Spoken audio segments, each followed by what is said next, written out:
Hi, I'm Jeff Berlin, and you are watching for BassPlayersOnly.com.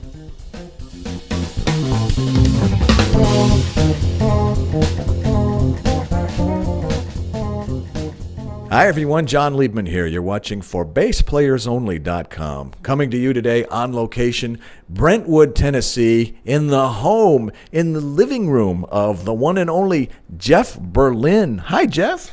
With this weight gain, I feel like I'm the two and only now. Got to get to the gym. How you doing, John? I am so honored to be sitting in your home, in your living room. Thank you for your hospitality. Thanks. And Sure. Let's get through this because you're going to make dinner for us all, right? That's right. You like the, was that Kraft mac and cheese? I got a couple of boxes for you guys. There you Nothing go. but the best. That's right. I want to pick up where we left off. We've got some gaps to fill in. We did a great phone interview. I don't even remember how long ago that was. It was shortly after I launched for BassPlayersOnly.com. Got the whole story, grew up in New York and played the violin, and we talked about your parents and all that stuff. And then we did an interview. We were having dinner together before you played at the Magic Bag in Ferndale, Michigan.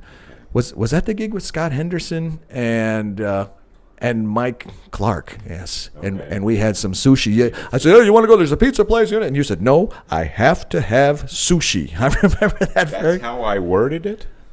I hope not. Well, maybe a little softer, but Good. I think it must. That may not be how you uttered it, but yes, that's how you worded it. Those were the words that you used. Sushi. It's one of the great. I went to Japan in 1976, and when I came back, I'd had my first sushi, first sake in my life, and I lived in Manhattan in 1976, and wanted to find sushi and sake.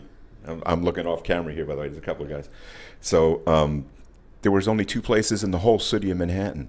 Only, and one of them was 4 blocks from my house. This is when sushi was brand new, yes. Right? Okay. It was not yet a food that was acceptable to a great portion of Americans. Certainly not even in New York.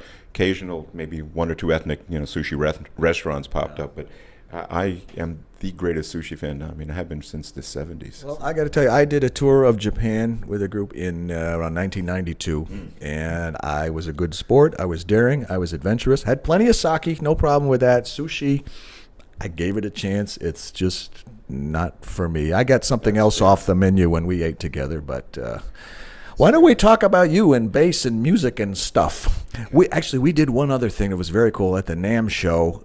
We captured you giving a lesson to somebody. Yeah. And there's a lot of great, that's on the website somewhere, just for BassPlayersOnly.com, put in Jeff Berlin and all kinds of stuff. And there was one classic thing at a NAMM show. We did a feature and we had a video, and you were jamming with, I don't even remember who it was. It wasn't Danny Gottlieb, but just some guys, maybe at the court booth. You know who it was? It was probably this incredible Italian drummer named Danny Manso. Okay. He has been generous to play with me when I was at NAMM and Danny couldn't make it. So I'll bet you heard me play with Danny. And one of the NAMM officials didn't know you were Jeff Berlin, didn't care, he just tapped you on the shoulder and said, "You're too loud, you're going to have to stop." And I just let it roll because I knew you were going to react somehow, and you just kind of went. Okay. It was NAMM feature, I don't know, probably 2012, 13, 14, something like that. But let's... I don't react. I'm a rule follower, especially now, at this time in my life. And I wasn't happy about the fact that I was playing through a small little cabinet, and Danny was playing a ride cymbal and a hi-hat, if you remember the drum set. And I could be wrong, but it might have been a soprano sax there or not. Anyways, we might have been a duo or that. And they told us to turn down. When around us, there were a cacophony of guitar and smashing. Yes. And I really took a little bit of umbrage to the fact that they're going to identify a jazz bass player playing da-da-da-da-da, and that's too loud for NAMM. But I follow the rules, so I said, okay. You were disappointed, but you complied. You were a gentleman. So you've got some cool stuff going on that you were telling me about. Why don't you bring those folks up to date? 2-3 major projects that you've got going on. What's keeping you busy, Jeff? Well, I moved to Nashville. I'm 64 years old, and I moved to Nashville because I'm still young enough, healthy enough, supple enough in body and in spirit, where I could engage in doing more as a bass player other than my Jeff Berlin thing that I've culled and cultivated for so many years. So coming to Nashville, two things I discovered. One, the studio scene is waning, but two, more people are taking notice of me. So I'm a good wait my turn and, not push my way in. So some of the guys said, well, you got to start, calling and making inroads and this and that. And I'm uncomfortable with it because there's a lot of really good bass players who have paid their dues for a long time in this town. So I don't want to jump the line. I just want to be here, introduce myself, and come the opportunity that they want a guy like me, I'll be called. In the meantime, they are calling me. I'm doing little, more record things. I'm doing one next week. I'm busy with. Hey, Gabby's here. Hey, sweet. I'm doing an interview. Want to come over and say hi to everybody? No. So, I have excuse me. I'm thinking out loud. What I'm doing is I'm doing a re-release of Joe Frazier, that old. I told you, I remember sitting in my bedroom in 1982, 83, transcribing that thing and playing it on the Gradually Going Tornado, right? What's the name of the record? Correct, Bill correct. Bruford, yeah. Well, when I was recording with Bill at that small window of history of music, there were only really maybe 3, possibly 4 guys. I have to include Alphonso Johnson because he was such a monster, is a monster. But it was Jocko, Stanley Clarke, and myself who were regarded more or less as that virtuoso group, which instantly expanded a few years later. And today, it's an astonishing community of the greatest bass players in music history. I look around and hear people that I cannot even remotely play like in their vim, in the technical element, in their grasp of music. It's an astonishing thing, and it's predictable. Each generation begets its new contribution from musicians. So why am I saying this? Because in that period, I was one of the virtuoso guys, arguably the last on, it was Jocko, Stanley, and myself. It was a win place I showed, And Joe Frazier was a minor hit among bassists because it entailed a rather rapid bass line. I re-recorded it in '87 on Pump It, my solo record, and this is the 30th anniversary of that. So I have a producer, my partner in business, John McCracken, and he proposed that we release a new version of Joe this year as a celebration for the 30th anniversary. So on one side, we're going to do the old version of it and remix or remaster, and on this side is the version you heard upstairs, which is an entirely new composition that smites just slightly of that melody. I think the melody comes in once, da ba da ba da ba da ba da, and more or less that's all that I've really quoted that song. But you heard it, and that's going to have, I'm sure, a lot of, maybe it might be the greatest version of Joe Frazier I had come up with today. Thank you for mentioning that you invited me upstairs to your little converted bedroom into studio, and I heard, and the crew here, and I got to hear before the rest of the world the demo version of the new version of Joe Frazier that Jeff is talking about. That is very special. Thank you. Not at all. And in fact, we're even thinking of maybe releasing it as an extra with the live music version. Meaning, what we're going to do is we're going to record it live. We have Chester Thompson. Who was a Genesis and Zappa and Weather Report veteran drummer. I know Chester. You know Chester. He's our drummer. David Sanchez, the keyboard player from Bruce Springsteen and Sting. We have a phenomenal guitar player in this town named Tom Hemby. He's going to be playing all the guitar parts. And I have one guest guitarist who had asked me not to mention his name. Musicians are funny. We like to reserve putting ourselves into being known to do a project until we do the project. I respect that. So I just have one guy who's one of the big name guitarists. He's going to do the solo. I know who it is. He knows who it is. He does. But I can't tell you yet. No. So that's it. And we're going to record that. We're starting in about 7 days. Wow. Which is really a little bit hard for me because I wrote the bass part. I have a whole new bass part to go with this new composition, and I don't know the notes. I don't know how to play it yet. So for Chester, we're going to put in the the MIDI things in his headphones, and I thought I would record the bass along with it, so we can have a little semblance of a live duet, and then other guys will farm in their parts. And when can that be expected to be available to the public? 2 months. It's going to be a single. It's 2.5 to 3 months, maybe. I don't know how long it takes to prepare these things, but it's going to be an LP. It's actually a 12-inch LP because apparently, and I didn't know this, LPs are making a comeback? They are, and I've known that for a while, maybe close to a year already, but there's something that surprised me even more. I saw a story on the news the other night. You know what else is coming back? You're not going to believe this. Cassette tapes are coming back. There is a following. Maybe it's a cult or a group of kids somewhere, but cassettes are, according to one of the major network news services, cassettes are coming back. Why not? I mean, we get nostalgic in our lives, and older movies, older actors, older players in history, things that have been attractive to us.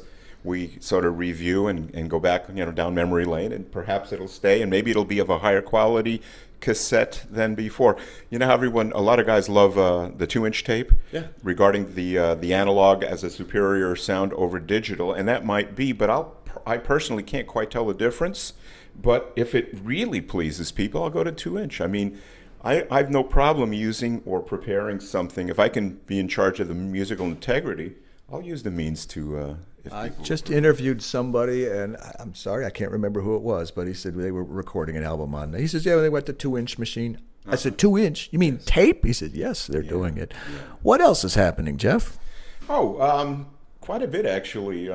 As you know, and people may know, I'm very focused in on bass education in the positive end of telling people that if they do the right things, they're all going to play better. I mean, I recognize, and I've mollified my manner of sharing thoughts whereby I say this doesn't work, that doesn't work, this doesn't work, and recognize that a lot of people were offended. Never meant to offend people, but in my belief, this does not work, that does not work, this does not work. So I thought, well, what works? And it's very easy to not only prove, but to get people who are willing to go with the flow of principles of learning that have precedence. The learning of music has precedence. It worked for centuries. It worked in all areas of learning. There was only, which is, some people know this, some people may not. There's only 2 ways to learn. And I can't think of a third way. Only 2 ways. What are they? Being self-taught.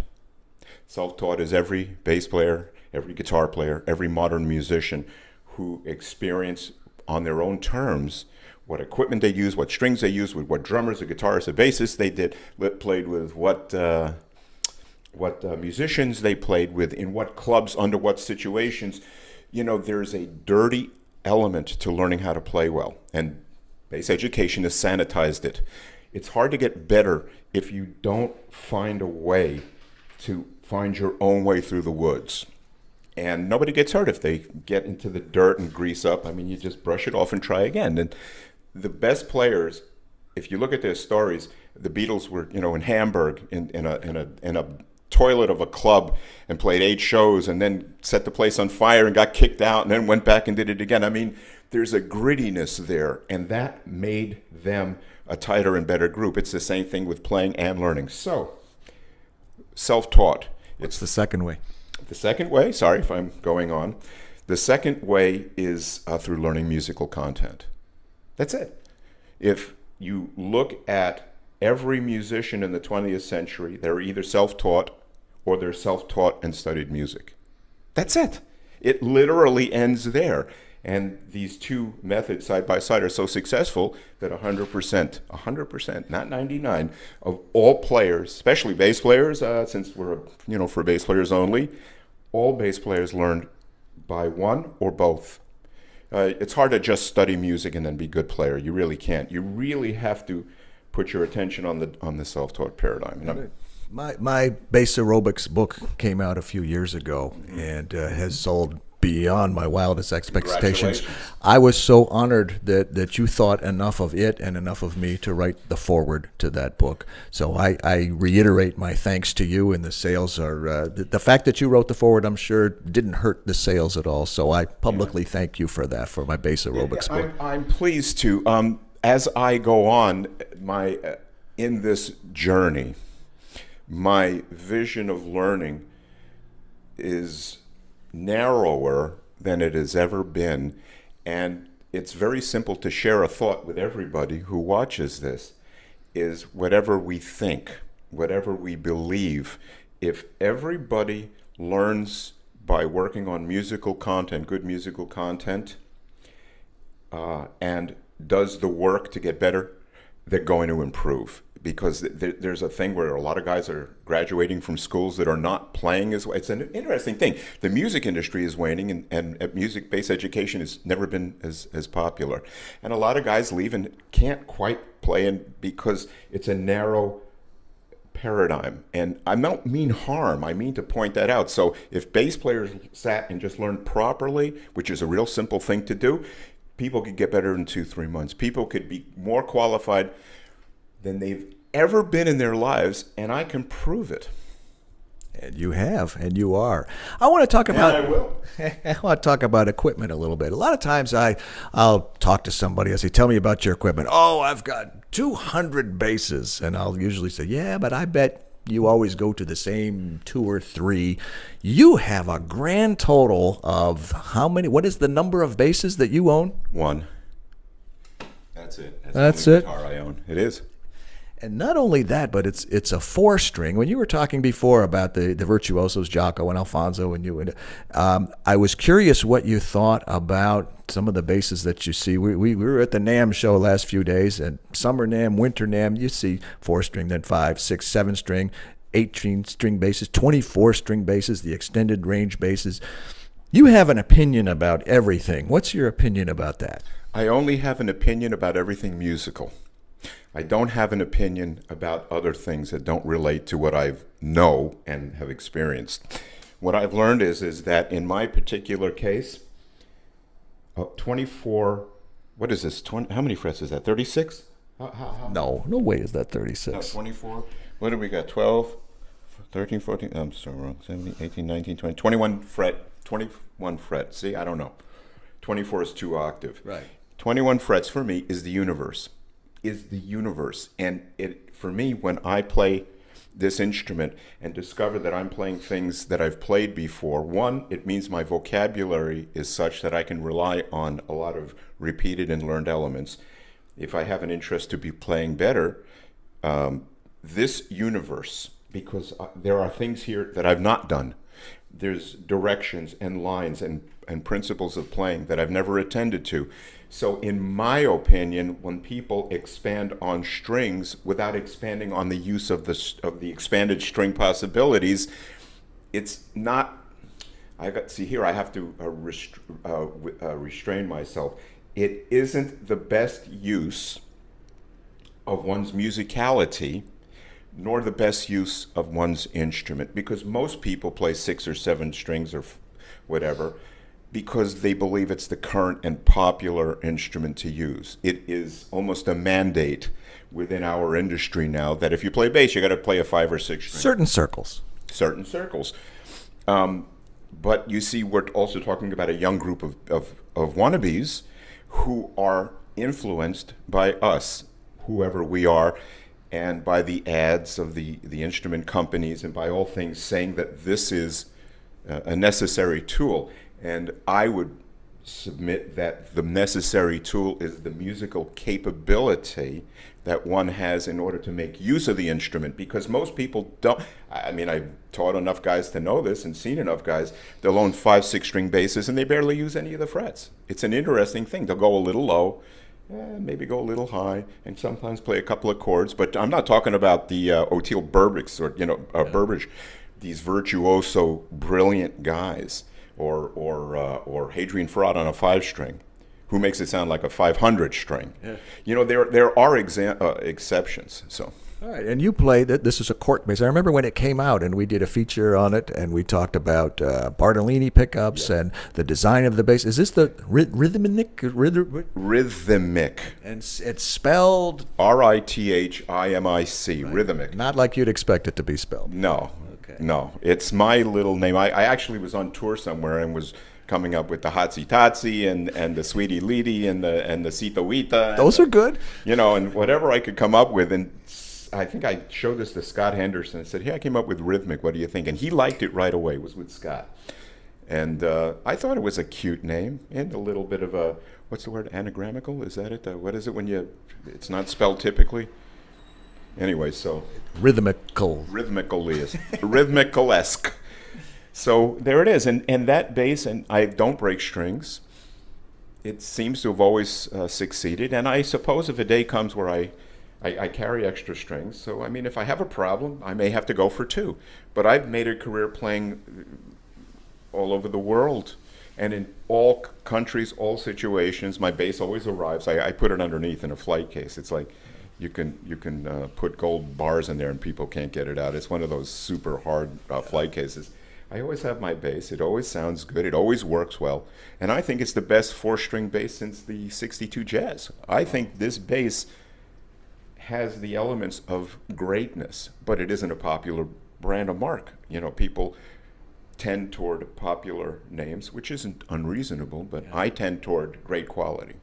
There you just go. me. So Court bass and I think Mark bass amps. You use I got some. my Mark bass this year. Where's the other one? I don't know. We moved it. We moved it to during our staging for the interview, and I think I saw some EBS equipment. Is that right? EBS is very kind to me. They gave me some pedals to check out, and I'm not an official endorser, but I will say that their chorus pedal is. I was in Holland. I'm country dropping all over the place, aren't I? I was in Holland, and my pedal broke, the one I had, and so it was coincidentally a clinic at a store, and they brought 3 or 4 pedals out, and I tried this pedal, and the tone changed on the bass, 2, 3, and then I tried this EBS, and the tone never changed. The tone was intrinsic; it stayed solid, and yet it was chorused. And I said, that is a brilliant bit of technology, and so I use the EBS when I use chorus. You were in Holland, and they're in Sweden, so they're just right up the road, right? They are right up the road. Okay. Sure to Fernden. What about the future, Jeff? Other than what you've already told us, is there something that you've always wanted to do and you just haven't done yet, beyond the projects that you described? Yeah, there's lots of stuff I want to do. I want to effect a positive change in the attitude of people to learn. That's not new yet. That's been your thing all along, as long as I've known you. New. I'd like to get paid for it this time. I mean, I've spent 35, 40 years and have done this to motivate people, and I haven't made a dime, not a dime from this, and have pretty well made myself a problem for my strong stance. But, since you're speaking of it, I have an educational website coming out where I finished writing all the exercises, and it's for people that never read a note. It begins with whole notes on one string, E, F, and G, and there's an etude of E, F, G, F, E, G, E, F, F, E, G. Then we go to the A string and do the ABC, go to the next string, D, E, F, and go to the next string, G, A, B. ABC or A, B flat C? A, B, C. Oh, it's for reading. It's for reading, no flats. Okay. Not to start. I want them to read a diatonic C scale with no flats. Okay. So it's a different fingering on the E string than it is on the A string. It is. Okay. But fingering serves the music. What do you do on the G string? G, A, B. So you have to shift. No. Open G. Oh, 4 middle strings. finger A. Okay. Pinky B. Yeah. All right. I use the upright fingerings. That's okay. That's reasonable, and I want guys to read. And then it gets a little more involved, and there's no metronome, which you know I won't have guys do it because I don't want them to perform it. I don't even want them to get it. I want them to try to get it. There's a difference. Practice this. They can take a year to look at the package and read, review. It's entirely musical. There's no relationship to anything professional, artistic, or performance-wise of any kind. It is strictly a reading and growth as a musician element in the academic. And if people go through this, their approach to learning how to crack that ice is done for the rest of their lives. And that's the message I always wanted to say. If you do things right at the first time, you're going to play better, you're going to read better, and therefore your art and your professional possibilities go up. And the URL, that website? Well, I don't know yet. It's Jeff Berlin Bass Education on Facebook. Okay. But I'm not sure. They're trying to work out a website to do it. I mean, it entails banks because I will charge for this. I spent 35, 40 years giving away everything. I gave everything away for nothing. And I'm not complaining, but I said at this juncture, You're complaining a little. no, I'm not. At this juncture, I want to earn points of view that a lot of people have rejected outright. So I said, fine, there's other classes and other approaches one can take if anyone wishes to learn how to read. I'm not complaining. I recognize the overview of learning amongst bass players and understand that people that teach are kind and loving people. They're generous and giving. And I want to bypass the loving element of it and get to the factual element, that the only way any of us get better, and then I'll stop, I'm not going to go long, the only way we improve is by taking this instrument and making musical use of it, period. It is the use of the instrument that defines our improvement, where we place our fingers and why. It is not based in groove, feel, heart, art, or any of these other things, because those are rewards. Boy, there's so much more we can talk about, and so much that I could ask you to elaborate on, but we do have to cut this at some point. So let me ask you one more question, and I'm not sure if I asked you this in our previous interviews or not. What would you be if you were not a bass player? Something outside of music. Oh, that's interesting. Well, I think I'd be a student of... I think I would be a student of spiritual things, in that I obtained a great understanding of these things since I was 60. I had a need to do some introspective work, and the person I went to was a /therapist / teacher and student of spiritual things, and changed my life entirely. I went from the hardcore atheist and the guy who will look you in the eye and fight you on anything for its own purposes. I'm going to disagree with you, whatever. Yeah, Trump's president. No, he's not. He's not. He thinks, well, no, you know. And so I would go a deeper introspection so that I could become more aware of the kinder side of me. So in that respect, that's for me. But as in terms of a profession, I wish I were a chef. I really do. I wish I were a chef. I don't have any knowledge whatsoever, but I so admire these guys. I so admire the ability to assemble things, culinary delicacies and things that are brilliant unto themselves, and it's almost a jazz-like approach to serving food. I've heard that analogy before. And you know something? Given that it's late afternoon and we're in your house, I wish you were a chef too. I do. Gabby, mac and cheese in a Gabby, box. Gabby. Okay. Hey, Gabby. They want mac and cheese in a box. All right. Bad for the heart. I think it's bad for the heart. I think we better wrap it up The here. more you eat, the more you have bad heart. How's that? Did I deep that one? Thank you so much. You are always an inspiration. Thank you, bro. You Thank you so much. You always give us a lot to think about. Thank you. Thank you. Hopefully, there's some takeaway things for all of us. Yes, it is. And if anyone wants to write on Facebook or something, I'll answer personal questions. My wish is to help, not harm, but to help. Sometimes it causes change. Change is not easy. So I hope that my intention is understood, not to hurt, but to cause, to help, to cause change, but not to cause harm.